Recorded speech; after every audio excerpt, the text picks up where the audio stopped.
may Sir, address na. may adlaw sa atong tanan, labi na sa atong mga suwing tagapagpaminaw sa atong stasyon mo. So I'm Police Major Byron Datonil, the newly installed Station Commander of Police Station 1 Divisoria, covering the barangays 1 to 20.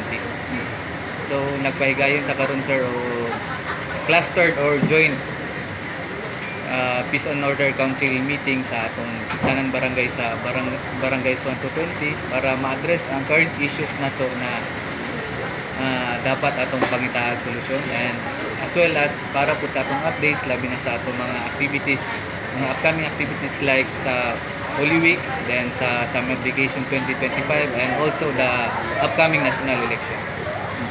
So ang nabantog magud ang Station 1 gini nga pinaka-model barangay, ang pinaka-model station. Isa ka challenge sa imo ba? Pila na ka bulan or sa nga Actually sir, last week lang po na install as station commander sa police station. So accepting the challenge na bali no. So far karon sa Station 1 Major, unsa magid ang imong mga gitawag nato nga mga priority na labi na sa peace and order dinhi sa Station 1, and then isa ka model na station sa PNP dinhi sa Cagayan de Oro, even sa Northern Mindanao. So sir, no, sa labi na sa dagan sa atong serbisyo, ang pinakalisod lang gid is how to please the community, labi na sa pag-provide sa sa ilang needs, labi na sa public order and peace and order na sa atong barangay. Kaya din nakaputa ang mga vital and solution sa imong area, di ba? Sa big challenge. So, imong panawagan para sa tanan, dili lang sa kapulisan, unsa may buhaton para sa community? Ngayon ang po mi og kooperasyon sa atong community, labi balik ko na to sa barangays 1 to 20, labi na karon sa Holy Week, taas kayong bakasyon na pay summer vacation, then sa atong upcoming elections.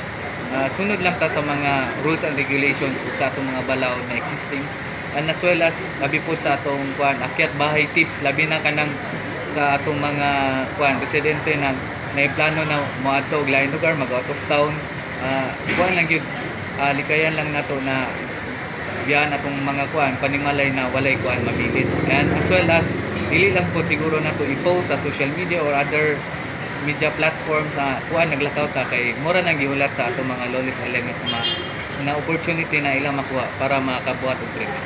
Tama. So ang imong mga panawagan sa atong mga business entities, labi na din ang mga dagko kaya nga mga hotels, restaurants, ang mga gitawag nato nga income generating area sa imong station. Yes sir, no, sa atong mga business establishments, man generally man sila ga-abide man sila sa mga regulations nato, and ang amo lang hangyo i-sustain lang labi na ang peace and order sa atong lugar. So kompleto naman og CCTV ang station.